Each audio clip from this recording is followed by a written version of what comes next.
This week's gospel reading is one of those difficult texts we're still asking questions of and trying to work through. Even now, even this week, talking with other pastors, reading various commentaries, there's still a, well, what about this? Or even a, what is this moment from time to time? Because we want to explain why this exchange happened and what's going on and come to an agreed upon conclusion. As one of my professors used to say, something nice and neat that we could cross-stitch on a wall hanging or write inside a greeting card. But this isn't a cozy cross-stitch greeting card encounter. So rather than the usual sermon approach, I thought I'd structure this like you might be overhearing a discussion about this passage. Catch a few things here and there, maybe layer the different perspectives or possibilities to gain, if not a conclusion, maybe an understanding or even a change in ourselves for the journey and the questions we ask along the way.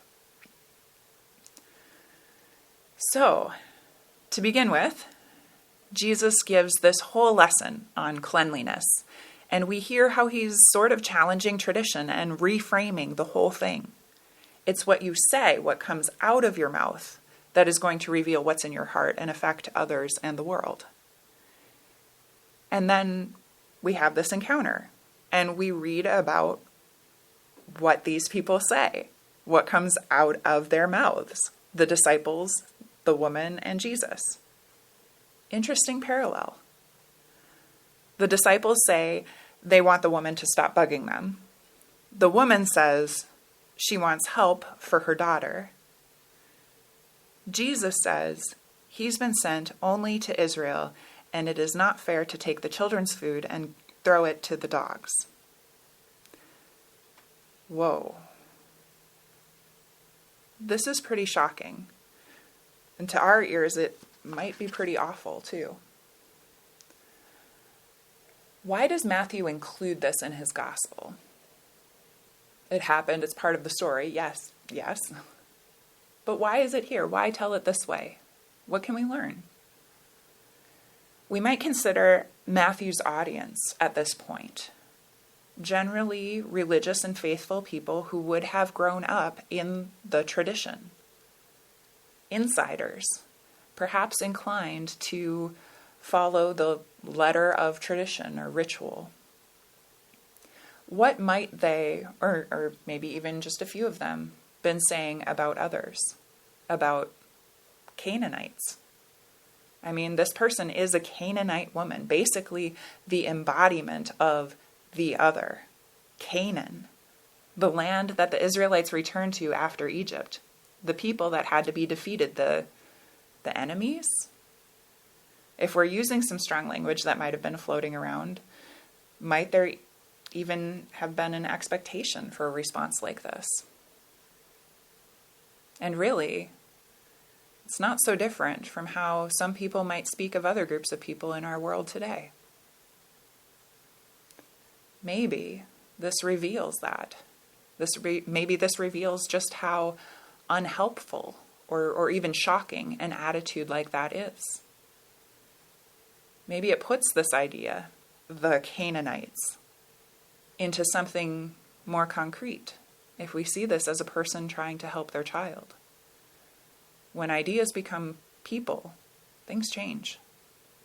Generalizations suddenly take form, have personalities and histories and experiences and differences within the group.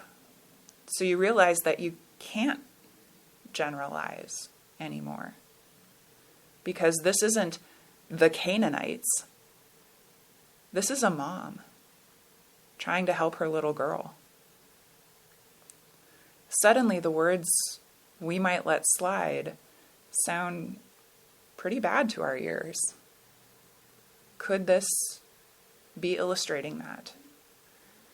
It still doesn't take away that what Jesus says is shocking.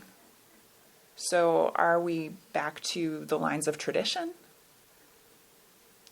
I don't know. It's not like Jesus hasn't challenged that already.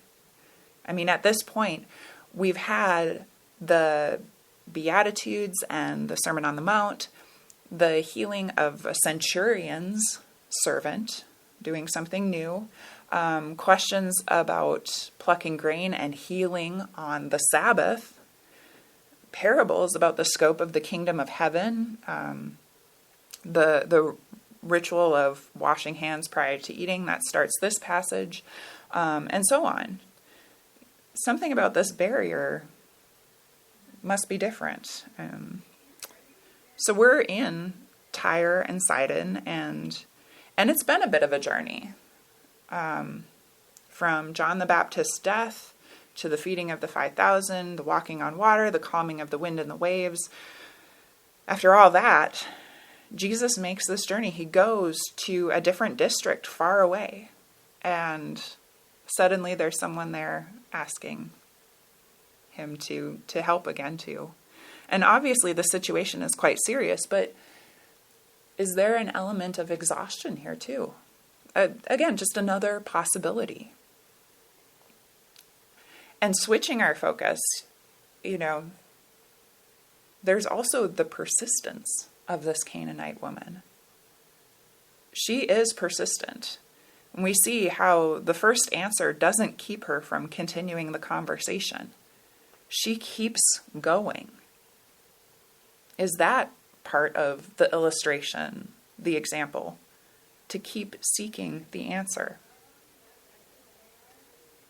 And another possible question, does Jesus change or grow in this moment too? I mean, he refuses and then he says yes. So what's going on there? Might we consider, is there something truly human and truly divine about growing into the wider call and allowing that kingdom of heaven to break into more of the world? Is there something humble about learning? Something human about growing? Something divine about doing something new? About all three is something humble and human and divine about learning and growing and doing something new.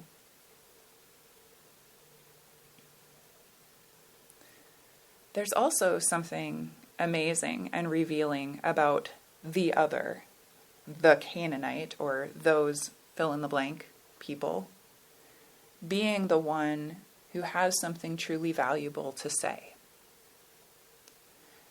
Jesus does seem to make a turn in this conversation and in his ministry after this. Was it planned? Was it an illustration, a growing?